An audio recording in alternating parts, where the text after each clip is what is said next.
Bonsoir à tous et bienvenue sur Monaco Info. Je suis ravi de vous retrouver pour cette nouvelle édition. Voici le sommaire. Comment se portent les entreprises monégasques après un an environ de crise sanitaire? Nous développerons cet angle du point de vue du Monaco Economic Board avec l'œil éclairé du directeur général exécutif du MEB, Guillaume Rose.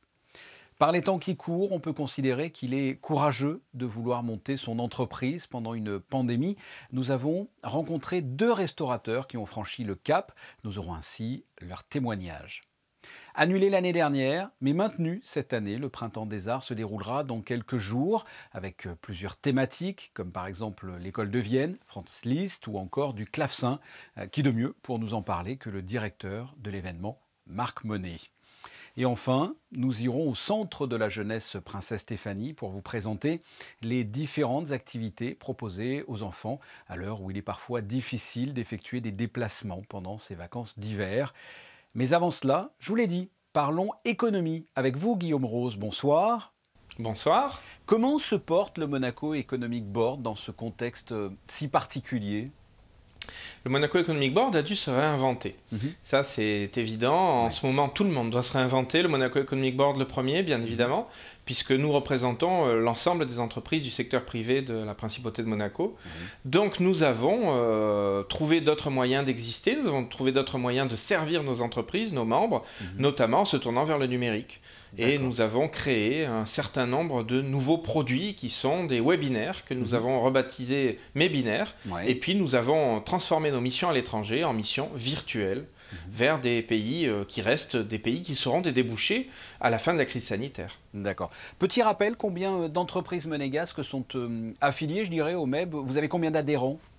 Alors à ce jour, nous avons 540 adhérents et ce qui est très intéressant, c'est que si environ une cinquantaine d'entreprises ont dû, pour des raisons diverses, mais en particulier à cause des difficultés économiques rencontrées, ne pas renouveler leur abonnement au Monaco Economic Board en 2020, eh bien dans le même temps, 67 entreprises, nouvelles entreprises, ont adhéré à ce Monaco Economic Board. Donc nous sommes même en croissance. Et comment se portent les entreprises monégasques privées depuis un an de crise sanitaire? Quel est votre constat? Alors le portrait est bien sûr très contrasté. Ce n'est pas tellement une question de taille qui fait tel ou tel succès, mais c'est plus un critère de secteur. Bien sûr, les entreprises dédiées à l'événementiel, au tourisme ont énormément souffert, continuent de souffrir. Nous avons des entreprises qui sont vraiment sous oxygène avec les aides du gouvernement. Et puis nous avons des entreprises aussi qui malheureusement ont dû mettre la clé sous la porte. Donc ça, c'est pour le côté négatif. Après, nous avons plusieurs secteurs qui s'en sont extrêmement bien tirés. On veut parler bien sûr de la finance, de l'assurance, du trading international aussi. C'est assez étonnant, mais Monaco a quand même su tirer son épingle du jeu à plusieurs niveaux. Et puis nous avons toute une gamme d'entreprises de toute taille qui continuent à vivre, notamment parce que les mesures qui ont été prises par le gouvernement princier n'étant pas trop drastiques, eh bien, elles ont pu rester ouvertes, elles ont pu continuer leur activité avec leurs salariés, et ça, c'est énorme. Et que peut faire le Monaco Economic Board pour aider les entreprises les plus en difficulté? Alors, sur celles qui sont réellement en difficulté, c'est-à-dire qui n'ont tout simplement pas de débouchés, nous ne pouvons pas, bien sûr, en période de crise sanitaire mondiale, je le rappelle, nous ne pouvons pas trouver des débouchés pour l'événementiel, par exemple. C'est inutile de s'illusionner. En revanche, pour toutes les entreprises qui vivotent, nous dirons, et qui survivent pendant cette crise, et qui sont la majorité tout de même, parce que tout le monde n'a pas la faillite ou le succès, il y en a beaucoup qui vivotent et qui attendent que ça passe comme tout le monde. Et pour cela, nous les aidons. Et nous les aidons comment? En menant la mission traditionnelle du MEB, qui est de les mettre en rapport entre elles, pour qu'elles puissent développer, et en cette période de relocalisation, c'est très important, pour qu'elles puissent développer des liens en local. Et puis, en même temps, nous leur ouvrons des débouchés à venir, par exemple, avec le Canada récemment, avec l'Inde bientôt, avec la Russie il y a quelque temps. Nous sommes toujours branchés sur l'international et toujours branchés aussi sur la mise en relation des entreprises entre elles, et puis aussi au niveau local, par exemple avec la CCI, la Chambre de commerce de Nice-Côte d'Azur, qui est maintenant un de nos principaux partenaires. Le gouvernement a annoncé le prolongement de ces aides aux entreprises. C'est important à vos yeux? Ah ben c'est un peu plus qu'important, c'est vital. À l'heure actuelle, le gouvernement a parfaitement saisi l'ampleur de la mission. C'est très simple. Aujourd'hui, les entreprises, pour pouvoir survivre, pour pouvoir maintenir leurs salariés, pour pouvoir maintenir une activité économique forte, parce que la principauté c'est une économie forte, doivent être un petit peu sous perfusion, en sachant que nous sommes dans un pays où les entreprises ont parfaitement compris de toute façon qu'elles doivent se débrouiller par elles-mêmes en grande majorité pour pouvoir survivre, mais une aide du gouvernement, c'est vital. Vous organisiez chaque année plusieurs voyages économiques à travers le monde. On vous a suivi sur Monaco Info notamment. Qu'est-ce qu'il en est? On ne peut plus voyager. Vous l'avez évoqué, maintenant ce sont les webinaires, ce sont les nouvelles technologies. Est-ce que ça suffit pour aider les entreprises monégasques? Alors, ne nous illusionnons pas là encore, ça ne suffit pas. Bien sûr, le webinaire, tout ce qui est numérique, tout ce qui est nouvelles technologies, tout ce qui permet la distanciation sociale tout en permettant le dialogue, c'est un plus, c'est un pont. Mais ça ne remplace pas les relations humaines, ça ne remplace pas les voyages, ça ne remplace pas tout ce qui est contact humain de toute façon, qui est une part évidemment énorme du business. Donc, on attend avec impatience que la crise sanitaire mollisse, faiblisse, et puis que nous puissions reprendre une vie économique normale. Il n'y a aucune comparaison entre un webinaire d'un côté et puis une vraie rencontre économique de l'autre, bien évidemment. Bien sûr. Comment voyez-vous la suite, l'avenir des entreprises monégasques, du MEB? Alors, telles qu'elles sont extrêmement bien équipées pour pouvoir reprendre rapidement après la crise. Ce que j'ai constaté, c'est énormément de résilience. Combien d'entreprises ont fabriqué du gel, fabriqué des machines permettant de mesurer la température, fabriqué des nouveaux produits, comme par exemple, on pense à Zepter qui s'est mis à créer des machines qui purifient l'air et qui permettent d'éviter la prolifération des microbes. Nous avons eu énormément de résilience dans nos entreprises monégasques. On pense bien sûr à l'exemple aussi de Bettina qui s'est mis à créer des masques avec le succès qu'on connaît. On est vraiment dans la résilience, c'est ce qu'on voit. Nos entreprises sont extrêmement bien armées pour aller vers la flexibilité et aller vers l'avenir de manière sereine. Guillaume Rose, merci. Merci Fabien. On reste dans le domaine économique. La crise sanitaire n'a pas démotivé justement certains entrepreneurs qui ont décidé d'ouvrir des restaurants ou des points de vente à emporter. Sandrine Nègre et Lionel Bernardi sont partis à la rencontre de certains d'entre eux. Voici leur reportage. La crise sanitaire ne les a pas empêchés d'ouvrir de nouvelles enseignes. La preuve qu'il existe ainsi des exemples positifs, malgré tout le contexte que nous vivons et connaissons tous. Nous sommes avenue de la Costa, dans la galerie des Allées-Lumière. Acantina accueille sa clientèle à l'heure du déjeuner uniquement en raison des mesures actuelles.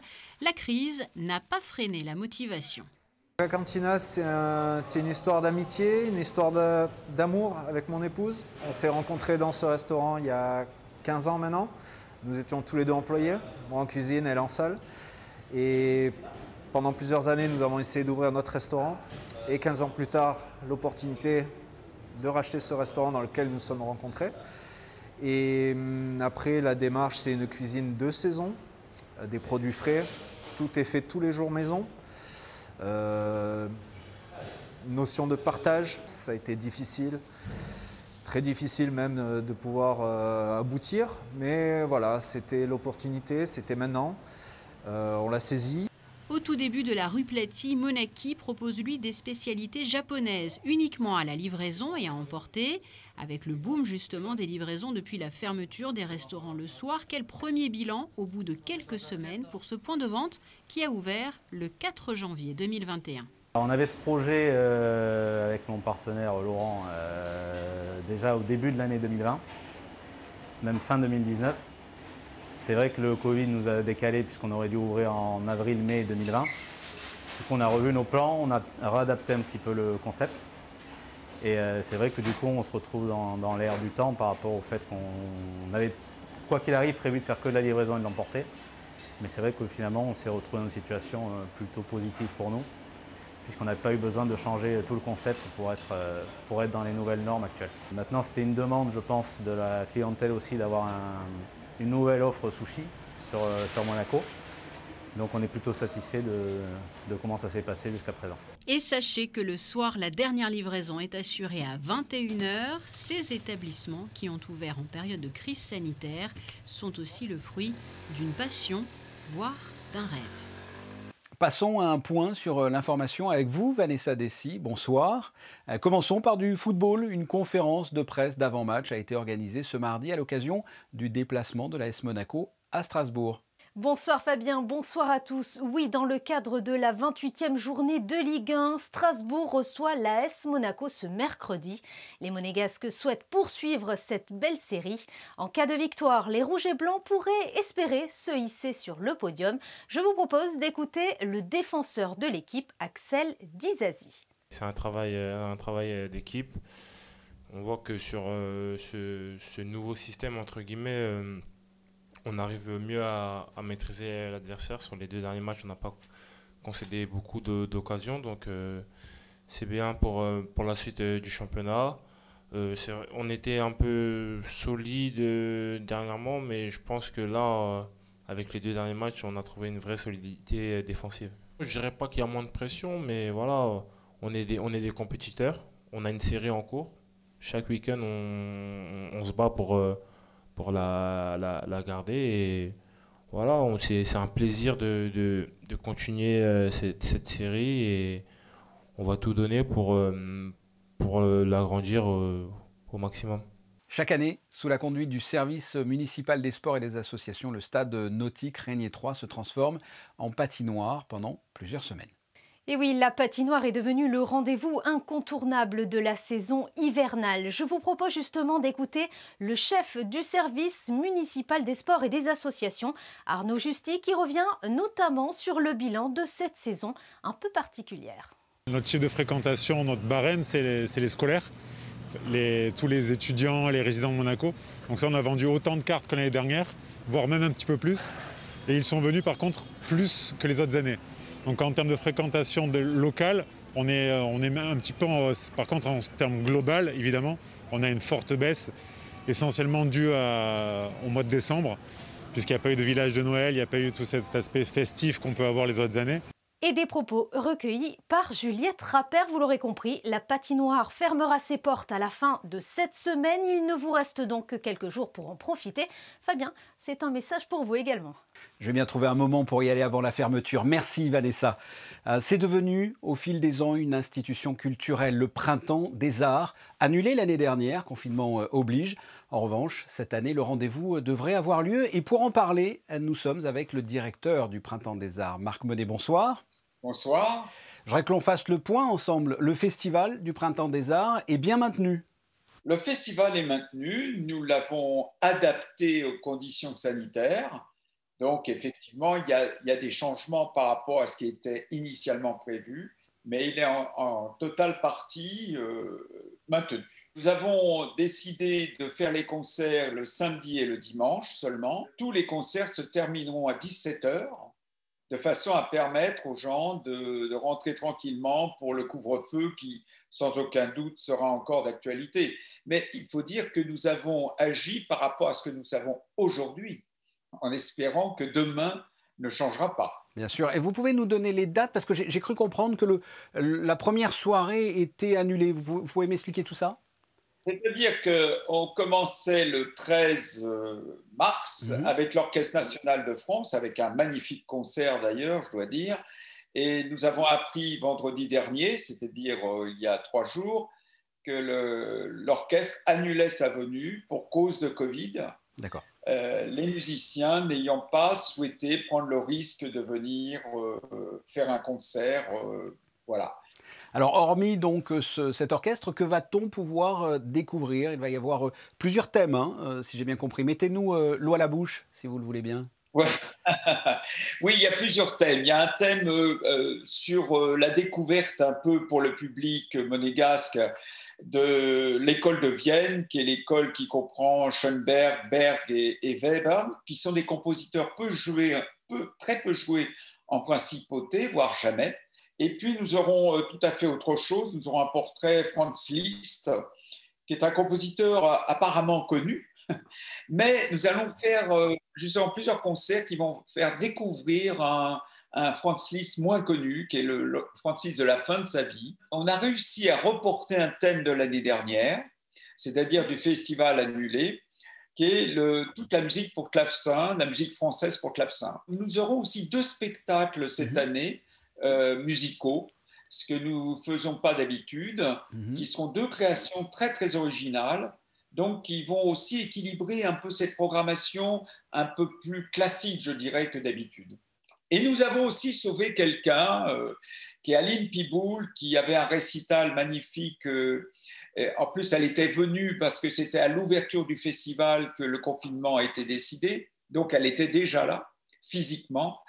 Donc c'était très, très, très frustrant pour elle. Et on a réussi à refaire ce récital cette année dans la version 21. Et comme chaque année, plusieurs lieux d'accueil, j'en ai compté 8, c'est bien ça? Alors là, je vais vous dire très sincèrement, je n'ai jamais compté. Je l'ai fait pour vous. Ce que je sais, c'est qu'on cherche des lieux toujours différents. Mais évidemment, cette année, le public sera un peu frustré de certaines choses. Par exemple, nous n'aurons pas le mythique voyage surprise parce qu'on ne pouvait pas pour des conditions sanitaires. On n'a pas pu faire les concerts en dehors de Monaco pour des conditions sanitaires. Et puis, par exemple, les rencontres avec les publics, on va les faire par Zoom. Et pour quel type de public, justement, ce festival est prévu? C'est pour un large public ou plutôt un public aguerri? Moi, je suis pour le large public. Je crois que, vous savez, la culture, c'est pour tous. Ce n'est pas pour une forme privilégiée. C'est vraiment, moi, je milite profondément pour ça. Cette année, nous avons même fait une promotion importante puisque toutes les places seront à 15 €, sauf les grands orchestres, mais 15 €. Donc, je veux dire que c'est vraiment quelque chose qui permet d'ouvrir à beaucoup de gens. Et comment peut-on y assister, justement? Il faut s'inscrire, il faut réserver à l'avance? Il faut réserver, soit par notre site, printemps-des-arts.mc, soit par la billetterie traditionnelle de Monaco. Et ça sera votre dernier Printemps des Arts. Vous en êtes à la tête depuis 2003. Comment vous appréhendez cela? Vous avez déjà un petit pincement au cœur? Vous savez, je ne suis pas insensible. Personne n'est insensible. Mais disons que je pense qu'à un moment donné, il faut savoir s'arrêter. J'ai fait 19 années en principauté. J'avais pour mission d'essayer de donner à ce festival une image forte. Je pense que nous sommes arrivés à un bon résultat global. Évidemment, il y a toujours des choses perfectibles, toujours, ça je le sais. Mais j'ai pensé nécessaire de m'arrêter. C'est une décision que j'ai prise personnellement et qui a été acceptée par la princesse de Hanovre. Donc, j'ai mon successeur qui a été nommé, Bruno Mantovani, qui sera, je pense, aussi dans une lignée tout à fait proche. Pour finir, rappelez-nous les dates là, du Printemps des Arts 2021. Eh bien, on commencera le 14 mars au lieu du 13 à cause de cette annulation et nous finirons, eh bien, jusqu'au 11 avril où nous finirons avec l'Orchestre Philharmonique de Monte-Carlo. Marc Monet, merci. Je vous en prie, merci à vous. Les vacances scolaires ont cette fois encore un goût particulier. Voyager est devenu compliqué. Une équipe de Monaco Info s'est rendue au centre de la jeunesse Princesse Stéphanie pour découvrir les activités proposées. Reportage d'Alexandra Pani, Sandrine Nègre et Jean-Alexandre Dordet. Trek en Océanie, bienvenue au Far West Safari Park. Pendant ces vacances, les enfants du centre de la jeunesse Princesse Stéphanie ont pu parcourir le monde sans quitter la principauté. Pour une heure ou tout un après-midi, l'objectif ici est de se divertir et se dépenser. Pour encadrer ces groupes âgés de 8 à 14 ans, ils sont 4 animateurs à l'année. Tout au long de l'année, on est ouvert tous les jours, sauf le dimanche. Donc pendant les vacances scolaires, pendant les temps hors école, où on accueille tous les jeunes à partir de 8 ans jusqu'à 21 ans. L'adhésion est de 45 €, avec la possibilité de venir un peu essayer tous les ateliers qu'on a en place. On a actuellement par Zoom du yoga, de l'acrobatie, du hip-hop, de la percussion, du bricolage, je crois du théâtre. Voilà, c'est un petit peu libre et plein d'activités différentes. L'accès au centre se fait sous la forme d'une adhésion annuelle, en plus des ateliers et des rendez-vous organisés tout au long de l'année scolaire. Pendant les vacances, des jeux thématiques sont proposés et cette fois-ci, c'est donc une découverte autour des continents. Il faut faire le parcours et il faut retenir les drapeaux et les dessiner. Il y a des jeux, il y a des amis et j'aime bien venir ici parce que c'est amusant. Le centre propose aussi durant ses vacances un partenariat avec le Passeport Culture. Au programme, un atelier manga et sur la customisation. On a 3 thèmes sur 3 pays différents ou 3 cultures différentes. On a l'Europe de l'Est, ici on a l'Asie et l'Océanie. C'est 3 cultures différentes. Après, on peut faire avec de la feutrine pour superposer les matières et les dessins pour créer les motifs. Pour l'Océanie, on va plutôt faire avec des perles. Et pour l'Asie, on va utiliser la broderie. Un moment découverte ou créatif pour occuper de manière ludique les enfants tout au long de ces vacances. On reste dans la thématique avec d'autres idées pour occuper les enfants, Vanessa. Oui, et dans le cadre des rendez-vous du patrimoine, ce jeudi, à partir de 15h, à la bibliothèque Louis Notary, 2 conférences seront organisées. Au programme Jean Bouin, invincible à Monaco, et quand Monaco et Nice entraient dans l'ère Mercedes. Ces conférences s'inscrivent dans le cadre des commémorations de la disparition du prince Albert Ier. Et sachez qu'à la bibliothèque Caroline, des ateliers pliage, lecture et théâtre occuperont vos tout-petits. Pour tout renseignement, il vous suffit de contacter la bibliothèque. À Monaco, s'associe à la Journée mondiale de la vie sauvage des Nations Unies. Effectivement, Fabien, la principauté se joint à l'édition 2021 de la Journée mondiale de la vie sauvage, célébrée le 3 mars. Cette journée particulière du calendrier des Nations Unies sera consacrée aux forêts. Ces écosystèmes spécifiques sont menacés. Il est donc important que tout un chacun prenne conscience de la situation. Le gouvernement princier vous invite à célébrer cette journée en partageant cette information, notamment via les réseaux sociaux. Un événement virtuel aura lieu le 3 mars à 14h à l'adresse qui s'inscrit en bas de votre écran. Un point météo à présent, le soleil a décidé de rester sur le territoire monégasque, il me semble. Effectivement, Fabien, une très belle journée en perspective nous attend. Des rafales pouvant atteindre 10 km/h traverseront le pays en milieu de journée. Les températures iront de 8 à 14 degrés. Le soleil se lèvera à 7h02 et se couchera à 18h22. Et nous fêterons les guénolés. Eh bien, bonne fête à tous les guénolés, ils doivent être nombreux. Comme l'a écrit Richard Boringer, c'est beau une ville la nuit. En ce moment, avec le couvre-feu, c'est difficile de s'en rendre compte. Eh bien, ce sont les photos de cette fin de journal, des clichés pris par les photographes de la rédaction. Ce journal est terminé, on se retrouve mercredi 19h. Merci de votre fidélité, portez-vous bien et à demain.